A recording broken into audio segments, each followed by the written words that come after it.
नमस्कार, मैं हूं आरजू साईं। आप देख रहे हैं न्यूज 18 प्राइम। सबसे पहले बात 3 बड़ी खबरों की करेंगे। बात ओमिक्रॉन के खतरे को लेकर करेंगे। देश में ओमिक्रॉन के केसेस लगातार बढ़ रहे हैं। देश में कुल ओमिक्रॉन की संख्या 350 को पार कर चुकी है। इसके साथ ही बात प्रदेश में कोरोना को लेकर सरकार जल्द ही सख्त कदम उठा सकती है।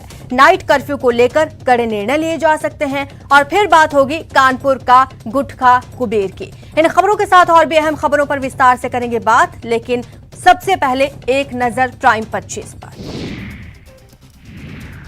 पंजाब के लुधियाना जिला कोर्ट के परिसर में हुए ब्लास्ट को लेकर केंद्र सरकार गंभीर। गृह मंत्री अमित शाह ने इस मसले पर उच्च स्तरीय बैठक की। देश में ओमिक्रॉन के 358 मामले सामने आए। इनमें से 114 रिकवर हो गए हैं। पॉजिटिविटी रेट भी दुनिया भर के एवरेज से कम। महाराष्ट्र में कोरोना के केसेस लगातार बढ़ रहे हैं। 24 घंटे में कोरोना के 1410 नए केस। अकेले मुंबई में 683 नए मामले सामने आए। दिल्ली में एक बार फिर से कोरोना के मामलों में बढ़ोतरी देखी जा रही है। राष्ट्रीय राजधानी में पिछले 24 घंटे में 180 नए मामलों की पुष्टि 22 जून के बाद से सबसे अधिक है। राजस्थान में 24 घंटे में कोरोना के 42 नए केस। कोरोना से झुंझुनू में एक मरीज की मौत हो गई है। ओडिशा सरकार ने राज्य में कोरोना वायरस के ओमिक्रॉन स्वरूप के मामले सामने आने के बाद क्रिसमस, नए साल के जश्न, इस तरह की अन्य गतिविधियों पर नई पाबंदियां लगा दी। एक आदेश में कहा, नई पाबंदियां 25 दिसंबर से 2 जनवरी तक लागू रहेंगी। हरियाणा में भी कोरोना का खतरा बढ़ता जा रहा है। हरियाणा सरकार ने नाइट कर्फ्यू लागू कर रात 11 बजे से सुबह 5 बजे तक गाड़ियों की आवाजाही पर रोक लगाई। कोरोना को लेकर गुजरात सरकार ने सख्ती बरती। सरकार ने 25 दिसंबर से अहमदाबाद, वडोदरा, सूरत समेत 8 शहरों में नाइट कर्फ्यू लगाने का फैसला किया। रात 11 बजे से सुबह 5 बजे तक नाइट कर्फ्यू लागू रहेगा। राजस्थान में भी कोरोना काल में लोगों की लापरवाही को देखते हुए सरकार ने सख्त संदेश दिए। सीएम ने संकेत देते हुए कहा, आने वाले समय में राजस्थान में नाइट कर्फ्यू और मास्क को लेकर सख्ती बरती जाएगी। कोरोना के बढ़ते केसेस के मद्देनजर बुलाई गई रिव्यू मीटिंग में मुख्यमंत्री गहलोत ने कहा कि प्रदेश में कोरोना की वैक्सीन लगवाना अनिवार्य किया जाए। उत्तर प्रदेश में होने वाले विधानसभा चुनाव को लेकर चुनाव आयोग एक्शन मोड में। 28 दिसंबर को चुनाव आयोग की टीम लखनऊ पहुंचेगी, साथ ही तैयारियों की समीक्षा करेगी। आम आदमी पार्टी ने पंजाब विधानसभा चुनाव के लिए उम्मीदवारों की तीसरी सूची जारी कर दी है। इसके साथ अब तक 58 नामों की घोषणा हो चुकी है। जयपुर में बिगड़ी सफाई व्यवस्था को लेकर न्यूज 18 की खबर का असर। हेरिटेज निगम ने बीवीजी कंपनी से करार को किया खत्म। कल से निगम प्रशासन खुद सफाई व्यवस्था संभालेगा। मुख्यमंत्री गहलोत ने प्रदेश में राजस्व कार्यालय के उद्घाटन और शिलान्यास कार्यक्रम की शिरकत की। इस दौरान उन्होंने सुनवाई के अधिकार कानून की दोबारा से रिव्यू करने की बात कही। गुजरात के अहमदाबाद में ऑटो रिक्शा ड्राइवर ने कोरोना वैक्सीनेशन लकी ड्रॉ में 70,000 रुपए का आईफोन जीता। अहमदाबाद म्युनिसिपल कॉर्पोरेशन ने वैक्सीनेशन अभियान को बढ़ावा देने के लिए इलाके में वैक्सीन लगवाने वाले लोगों के नाम का हर महीने एक लकी ड्रॉ निकाला है। श्रीनगर के रनावारी पुलिस स्टेशन के पुलिस अधिकारी इफ्तिखार की एक सड़क दुर्घटना में मौत हो गई। दुर्घटना के समय पुलिस अधिकारी अपनी ड्यूटी कर रहे थे। दुर्घटना का सीसीटीवी फुटेज सामने आया है। बाड़मेर में आरटीआई एक्टिविस्ट हमले मामले में 4 आरोपियों को कोर्ट ने पेश किया गया। कोर्ट ने सभी आरोपियों को 5 दिन के पुलिस रिमांड पर भेजा। असम पुलिस ने नशे के खिलाफ बड़ी कार्रवाई करते हुए बड़ी मात्रा में हेरोइन और 2172 किलोग्राम गांजा नष्ट किया। करीमगंज के जूनीतिला पुलिस रिजर्व मैदान में कार्रवाई हुई। अखिल भारतीय वैष्णव बैरागी परिषद की राष्ट्रीय कार्यकारिणी की बैठक 25 और 26 दिसंबर को राजसमंद में आयोजित होगी। चुनाव और अधिवेशन के लिए होने वाली ये बैठक नाथद्वारा में माहेश्वरी समाज के भवन में आयोजित होगी। वडोदरा को नेशनल हाईवे की सौगात मिली है। प्रदेश के 2 राजमार्ग नेशनल हाईवे घोषित किए गए। जोधपुर रिंग रोड और बांदीकुई से जयपुर खंड रोड नेशनल हाईवे घोषित। नितिन गडकरी ने ट्वीट कर जानकारी दी। भरतपुर में महाराजा सूरजमल बलिदान दिवस के मौके पर जगह जगह कार्यक्रम आयोजित किए गए। गायत्री शक्तिपीठ ने हवन यज्ञ का आयोजन किया। जिले के तमाम प्रशासनिक अधिकारियों ने हिस्सा लिया। दौसा में ग्राम विकास अधिकारी पदों की परीक्षा का आयोजन होगा। 27 और 28 दिसंबर को दौसा के 23 परीक्षा केंद्रों पर परीक्षा होगी। 29,000 से ज्यादा परीक्षार्थी इसमें भाग लेने वाले हैं।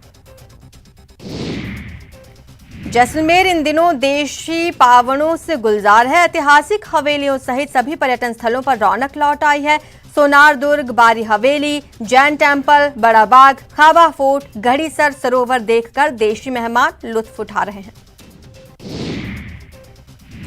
क्रिसमस का त्योहार पूरी दुनिया में हर्षोल्लास के साथ मनाया जाएगा। इसी कड़ी में आज दौसा के स्कूलों में क्रिसमस सेलिब्रेट किया गया। स्कूली बच्चों ने क्रिसमस को जमकर एंजॉय किया, खूब मस्ती की। भारत के star spinner Harbhajan Singh cricket से संन्यास लेने का ऐलान कर चुके हैं। 41 वर्षीय हरभजन सिंह ने भारत की तरफ से 711 विकेट झटके हैं।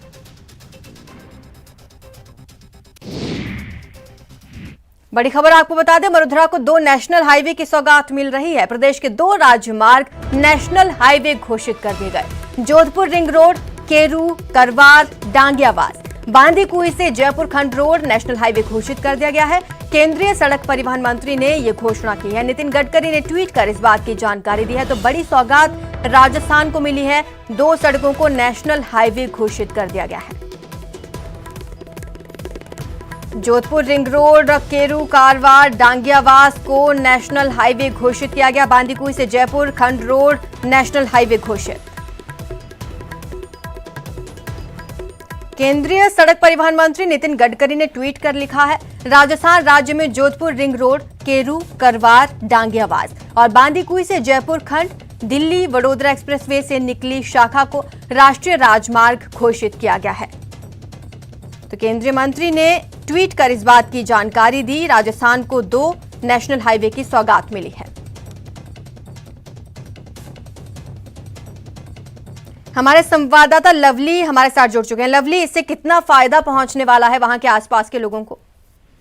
देखिए, ये जो पूरा इलाका होगा ये बहुत महत्वपूर्ण होगा। जोधपुर की अगर रिंग रोड की बात करें, केरू, करवार, डांगियावास जो रोड है, बहुत लंबे समय से डिमांड थी और लोकसभा में जो जोधपुर के सांसद हैं और वर्तमान में जल शक्ति मंत्री, उन्होंने भी इस मसले को रखा था सड़क परिवहन मंत्रालय के सामने, जिसके बाद आज इसका ऐलान किया गया है।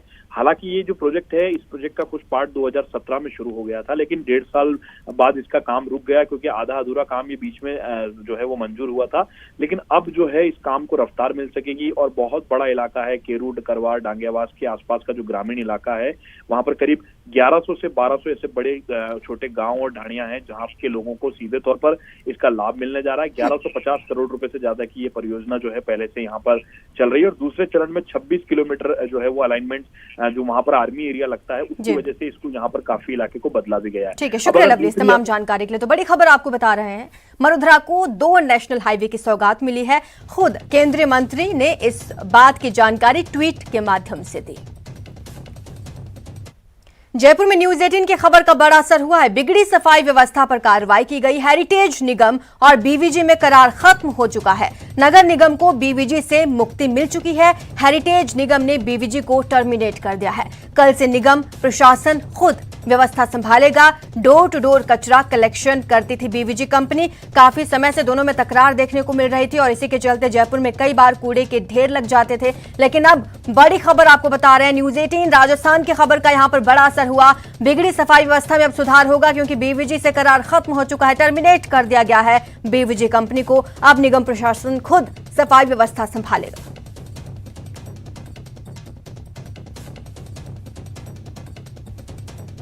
तो कल से ही जयपुर में हालात बदले से नजर आएंगे। पिंक सिटी एक बार फिर से साफ सुथरी नजर आएगी क्योंकि बीवीजी कंपनी से करार खत्म हो चुका है और निगम प्रशासन अब खुद सफाई व्यवस्था संभालेगा।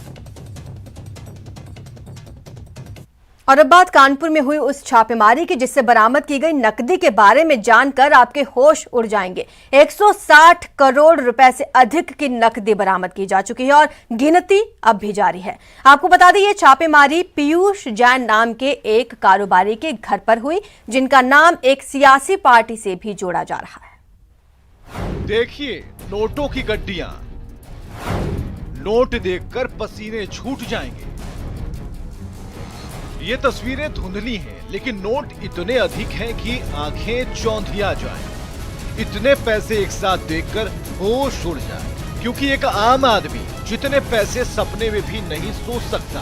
कारोबारी के यहाँ से बरामद किए गए ये पैसे उससे भी कहीं अधिक हैं।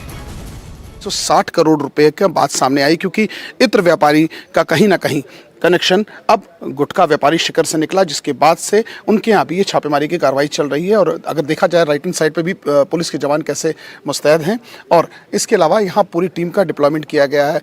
अभी कोई बताने की स्थिति नहीं कि आखिर रेड कब समापन होगा और कब इसका वाइंड अप होगा, लेकिन जब भी रेड वाइंड अप होगी तब ये एग्जैक्ट फिगर निकल के सामने आएगी तो आखिर कितने करोड़ों का ये गोलमाल था। सुना आपने, 150-100 करोड़, 150 करोड़। यहाँ नोटों के बंडल इतने हैं कि मशीनें कम पड़ गई। पहले 6 मशीनों के साथ गिनती शुरू हुई, इसके बाद 2 और मशीनें मंगवाई गई। 8 मशीनों की मदद से टीम नोट गिनने में लगी है और जो रकम अब तक बरामद की गई है वो 150 करोड़ के आंकड़े को लांघ चुकी है। बताया जा रहा है कि अब तक 160 करोड़ से अधिक की बरामदगी हो चुकी है। बहुत कैश मिला और फिर हम लोग ने उसको कल से गिनना शुरू करा, तो मुझे आपको बताने में अत्यंत ये हर्ष हो रहा है, I am proud of it, कि 150 करोड़ के लगभग अनुमान है कि वो कैश होगा।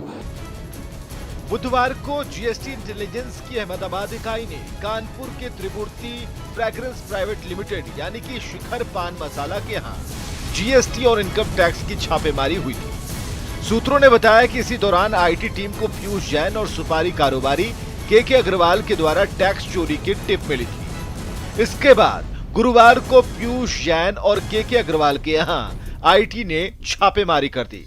जब हम इस तरह के ऑपरेशंस करते हैं तो वहां से हमको कुछ और एविडेंस मिलता है, उसके बेसिस पर हो सकता है इन्वेस्टिगेशन का दायरा बढ़े, उसमें और सप्लायर्स भी शामिल हो और उनके जो बायर्स हैं वो भी शामिल हो, क्योंकि ऐसे कार्य तो नहीं है जो एक पार्टी के करने से होते हैं, इसमें कई लोग का इन्वॉल्वमेंट होता है। अब तक 3 कारोबारियों के सांठगांठ की बात सामने आई है। तीसरे कारोबारी हैं प्रवीण जैन। जीएसटी विभाग के सूत्रों के मुताबिक तीनों कारोबारी एक दूसरे से जुड़े हुए हैं और टैक्स चोरी की बात मान ली है, जिसके बाद इस मामले की तह तक जाने के लिए जांच की बात कही जा रही है। अब हम इस पे आगे जांच करेंगे और क्योंकि उन्होंने टैक्स पे कर दिया, इसका मतलब वो भी मान रहे हैं कि उन्होंने ये गलत काम किया और उल्लंघन किया जो रूल्स है और जो लॉ है, तो इस पे आगे कार्यवाही होगी और इन्वेस्टिगेशन पूरा किया जाएगा। पीयूष जैन सिर्फ कारोबारी ही नहीं बल्कि सियासी शख्सियत भी हैं। बताया जा रहा है कि कारोबारी पीयूष जैन एसपी अध्यक्ष अखिलेश यादव के करीबी हैं। कुछ दिनों पहले ही पीयूष जैन ने समाजवादी पार्टी के नाम से इत्र लॉन्च किया था। इसके बाद संबित पात्रा ने एक ट्वीट भी किया है जिसमें लिखा है, समाजवादियों का नारा है, जनता का पैसा हमारा है। समाजवादी पार्टी के कार्यालय में समाजवादी इत्र लॉन्च करने वाले पीयूष जैन के यहाँ जीएसटी के छापे में बरामद 150 करोड़ कौन से समाजवाद की काली कमाई है। हालांकि समाजवादी पार्टी ऐसे आरोपों से इनकार कर रही है, लेकिन चंद दिनों बाद ही प्रदेश में चुनाव है, उससे पहले बरामद हुए ये अवैध पैसे हैं, फिर आरोप प्रत्यारोप तो चलेंगे ही। Bureau report, news 18 network. Nagaur police ने भी इंश्योरेंस क्लेम दिलाने के नाम पर 1.5 करोड़ से ज्यादा की ठगी मामले का पर्दाफाश किया। इस मामले में पुलिस ने 3 आरोपियों को गिरफ्तार किया। नागौर एसपी अभिजीत सिंह ने मामले का खुलासा किया है। उन्होंने बताया कि ठगी की ये वारदात रूपाथल निवासी हरिराम के साथ हुई। इसमें 1 करोड़ 62 लाख ठगी की गई। इसको लेकर कुचेरा थाने में मामला दर्ज कराया गया था। पुलिस ने साइबर सेल की मदद से मामले का खुलासा किया और तीनों आरोपियों को धर दबोचा है। को परिवाद आया था हरिराम जी का, जिसमें उन्होंने बताया कि उनसे अलग अलग नाम पर जो है लगभग 1.5 करोड़ रुपए की ठगी हुई है, जिसमें उसके बाद पूरा का पूरा उनसे रिकॉर्ड लिया गया, ब्यौरा लिया गया। इसमें टीम ने अच्छी कार्रवाई करते हुए एक आरोपी राहुल को सीतापुर यूपी से गिरफ्तार किया और बाकी एक आरोपी को दिल्ली से गिरफ्तार किया और एक आरोपी को इसमें नोएडा से गिरफ्तार किया। इसमें लगभग 20 लाख कैश और एक अल्काजार गाड़ी और लगभग 350 ग्राम के आसपास सोने की बरामदगी हुई है। अंतिम चरण में पहुंचा न्यूज 18 राजस्थान की मुहिम खेल से खोलो किस्मत। 25 दिसंबर को देखिए खेल मंत्री और खेल के द्रोणाचार्य के साथ खास पेशकश। खुलकर खेले राजस्थान, नाप दे पैरों से जमीन, उचक के छू ले आसमान। न्यूज 18 राजस्थान ने चलाई मुहिम करने खेल और खिलाड़ियों की मुश्किलें आसान। मुहिम के अंतिम पड़ाव पर खेल मंत्री खेल जगत के एकलव्य और द्रोणाचार्य के साथ खेल से खोलो किस्मत में देखिए 25 दिसंबर दोपहर 1:56 पर। रुकेंगे छोटे से ब्रेक के लिए, जल्द हाजिर होंगे।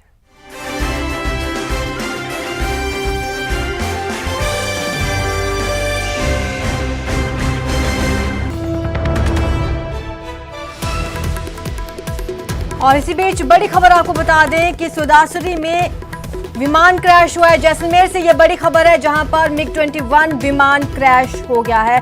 सुदासरी से यह खबर आपको बता रहे हैं, जैसलमेर की सुदासरी से, जहां पर एक MiG-21 विमान क्रैश हो गया है। ज्यादा डिटेल का वेट कर रहे हैं। सुदासरी में MiG-21 क्रैश। हमारे संवाददाता श्रीकांत हमारे साथ जुड़ चुके हैं। श्रीकांत, और क्या अपडेट है? जी, मैं आपको बता दूं कि जैसलमेर के सम के बीदा क्षेत्र में जो है वो एयरक्राफ्ट जो है वो क्रैश होने की सूचना है। बताया जा रहा है कि संभवतः वह MiG-21 होगा, जिसको लेकर कि अब जिला प्रशासन की और सिविल डिफेंस की जो टीमें हैं वो उस इलाके में के लिए रवाना हो चुकी है। सम का बीदा क्षेत्र जो कि रण का ही क्षेत्र है, आसपास हो रहे हैं, वहां पर जो है वो पहुंच रहे हैं। अभी तक जो है वो जानकारी नहीं मिल पा रही है कि वो कौन सा स्थान है, लेकिन प्रयास लगातार जो है वो प्रशासन जारी कर रही है। प्रशासन भी पता लगा रही है कि कौन से इलाके में गिरा है। आसपास के ग्रामीणों से भी बात करने का प्रयास किया। वहीं अगर सिविल डिफेंस के कुछ कार्मिकों से न्यूज 18 ने अभी जब फोन पर हमने बात की तो उनका कहना है कि जो जगह है वो बीजा गांव के पास है, जो कि सम क्षेत्र में आता है। सम सेंट ड्यून्स जो कि पर्यटक स्थल है, उसी से कुछ किलोमीटर की दूरी पर बीजा गांव है। वहां पर जो है वो जांच की जा रही है किस जगह गिरा है।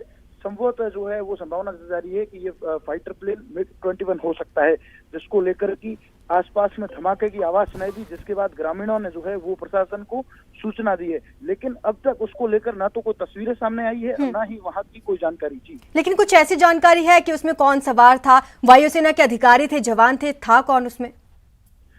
अभी तक जो है उसके बारे में कोई सूचना जो है वो बाहर नहीं आई है। प्रशासन भी जो है वहां पर पहुंच रहा है, वहीं वायु सेना के अधिकारियों के भी पहुंचने की जो है वो बात कही जा रही है। लेकिन स्पष्ट रूप से अब तक जो है वो कोई भी अधिकारी खुलकर किसी बात को सामने नहीं रख रहा है। जी, शुक्रिया आपका इस तमाम जानकारी के लिए श्रीकांत। और जैसे ही और जानकारी आपके पास आती है हमें अपडेट जरूर बताइएगा। आपको बता दें बड़ी खबर जैसलमेर के सुदासरी से, जहां MiG-21 विमान क्रैश हो गया है। ऐसे में रेस्क्यू ऑपरेशन में भी मुश्किल आएगी क्योंकि अंधेरा हो चुका है। हालांकि अभी जानकारी हासिल नहीं हुई है कि उस विमान में कौन कौन सवार था। जैसे ही अपडेट आएगा आप तक जानकारी पहुंचाई जाएगी। प्रदेश में कोरोना के केसेस लगातार बढ़ रहे हैं और आज मुख्यमंत्री ने समीक्षा बैठक की, जिसमें यही दिशा निर्देश दिए गए कि सख्ती बरती जाए और कोरोना प्रोटोकॉल्स का पालन किया जाए। चलिए देख लेते हैं अब क्राइम न्यूज। उदयपुर में एक होटल व्यवसायी अनिल पुरोहित ने खुद के रिवॉल्वर से खुद को गोली मारकर आत्महत्या की। पुलिस को कमरे से सुसाइड नोट मिला, पुलिस जांच में जुटी। बाड़मेर के गेड़ा में आरटीआई एक्टिविस्ट पर हमले के मामले में गिरफ्तार 4 आरोपियों को कोर्ट ने 5 दिन के पुलिस रिमांड पर भेजा। प्रतापगढ़ के चनियाखेड़ी की रेतम नदी पर 3 महीने पहले हुई फायरिंग और लूट के मामले में गिरफ्तार आरोपी को अदालत में पेश किया गया। राजसमंद जिले की देवगढ़ थाना पुलिस ने बड़ी कार्रवाई को अंजाम दिया। शातिर नकबजन को गिरफ्तार किया, जिसके कब्जे से चोरी किए गए लाखों रुपए के आभूषण बरामद हुए। बाड़मेर में बुलेरो लूटने के 2 आरोपियों को पुलिस ने गिरफ्तार किया। 20 दिसंबर को 5 बदमाशों ने वारदात को अंजाम दिया था। प्रतापगढ़ की छोटी सादड़ी पुलिस ने कार लूट के मामले का खुलासा किया। वारदात के मुख्य आरोपी को गिरफ्तार किया। बांसवाड़ा में बुजुर्ग को पेड़ से बांधकर बुरी तरह पीटने का मामला, पुलिस मामले की जांच में जुटी। बूंदी में एक आदिवासी नाबालिग लड़की से सामूहिक दुष्कर्म के बाद हत्या के मामले का पुलिस ने 24 घंटों में किया पर्दाफाश, 2 आरोपी गिरफ्तार। बाड़मेर में पुलिस ने चोरी के 2 आरोपियों को गिरफ्तार किया। नाबालिग को निरुद्ध किया। आरोपियों ने दुकानों का ताला तोड़कर नकदी चुराई थी।